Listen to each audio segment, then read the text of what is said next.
सध्या एक पॅटर्न भारतात जोरदार गाजतोय। लोक त्यांची ओळख सांगतात की त्यांना फक्त दोनच गोष्टी कळतात म्हणे, एक म्हणजे नियमात बसतं आणि दुसरं म्हणजे नियमात बसत नाही।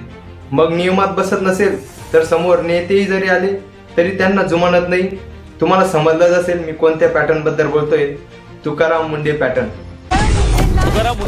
ब्रेकिंग न्यूज समोर नेहमी चर्चेत असलेले तुकाराम मुंडे यांची पुन्हा एकदा नमस्कार, मी आझाद पवार। नुकतंच तुकाराम मुंडे साहेबांचं चरित्र आपल्या समोर आलेलं आहे। तर पुस्तकाचं नाव आहे तुकाराम, लेखक शफी पठाण। तर नुकताच 17 जुलै 2026 ला पुण्यातील टिळक रोड येथील टिळक स्मारक मंदिर येथे न्यू एरा पब्लिशिंग हाऊस तर्फे लोकांनी तुडुंब भरलेला सभागृहात हा पुस्तक प्रकाशन सोहळा पार पडला। आता या पुस्तकाबद्दल आपण काही गोष्टी जाणून घेऊयात। तर हे पुस्तकाचं नाव आहे तुकाराम, लेखक आहेत शफी पठाण। तर हे पब्लिश केलेलं आहे न्यू एरा पब्लिशिंग हाऊस तर्फे आणि या पुस्तकाची प्रस्तावना लिहिलेली आहे तुकाराम मुंडेंचे मोठे बंधू आहेत अशोक मुंडे यांनी। हेही अपर जिल्हाधिकारी राहून चुकलेले आहेत। या पुस्तकात तुम्हाला तुकाराम मुंडे सरांच्या जन्मापासून तर शालेय आयुष्य, नंतर 10वी 12वी ग्रॅज्युएशन, नंतर UPSCचा पूर्ण प्रवास पाहायला मिळेल। नंतर त्यांचे संघर्षमयी प्रसंग तुम्हाला पाहायला मिळतील। जसे थोडक्यात सांगतो तर ते 12 वर्षाचे असताना त्यांच्या छतावर खेळत असताना ते 12 फुटावरून खाली पडून आलेले होते, पण तेव्हाही त्यांनी मृत्यूवर मात केला। नंतर 3रीला असताना त्यांनी नांगर हातात घेतला कारण परिस्थिती तशी होती। नंतर 10वीला असताना त्यांनी पहिल्यांदा पायात चप्पल घातली। हे सर्व असे प्रसंग तुम्हाला पाहायला मिळतील या पुस्तकात। नंतर हे बघा, हे तुकाराम मुंडे सरांचे आई वडील आहेत। त्यांचा ताडोसंडा गावातील वाडा आहे, इथे तुकाराम मुंडे सरांचा जन्म झाला आहे। नंतर इथे हे लहानपणीचे तुकाराम मुंडे सरांचे फोटो आहेत। नंतर त्यांचं गावाचं चित्र दिलेलं आहे। हे त्यांचे भाऊ आहेत तुकाराम मुंडे सरांचे। हे तुकाराम मुंडे सरांच्या वहिनी आहेत आणि त्यांचे मुलं आहेत, भावाची मुलं।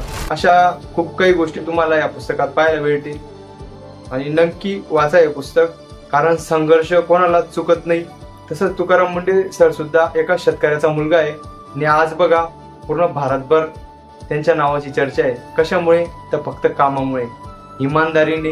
त्यांच्या वडिलांनी जी नैतिकता शिकवली त्या नैतिकतेवर ते आज पण टिकून येत।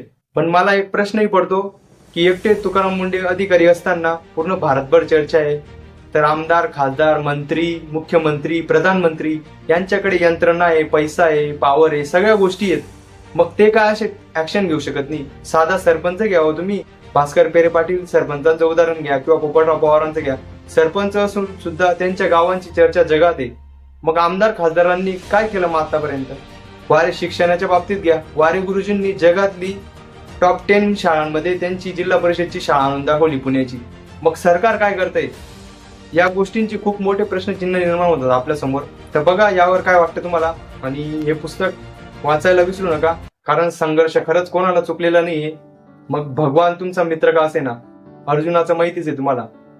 भगवान महाभारतात अर्जुनाचे मित्र असून सुद्धा महाभारत स्वतः अर्जुनाला लढावी लागली। भगवान कृष्ण फक्त सोबत असणार आहेत, संघर्ष आपल्यालाच करायचा आहे, हेच याच्यातून सांगतो मी। तर बघा यावर काय वाटतं, आणि पुस्तक वाचायला विसरू नका, खूप चांगलं पुस्तक आहे। फ्लिपकार्टवरून तुम्ही हे पुस्तक मागवू शकतात किंवा Amazonवरून मागवू शकतात, किंवा लिंक आणि नंबर पण दिलेला आहे, तिथून जर तुम्ही मागवाल तर ते तुम्हाला 200 रुपयातच पडतं। असं त्याची किंमत 250 रुपये। तर नक्की वाचा हे पुस्तक। जय हिंद, वंदे मातरम।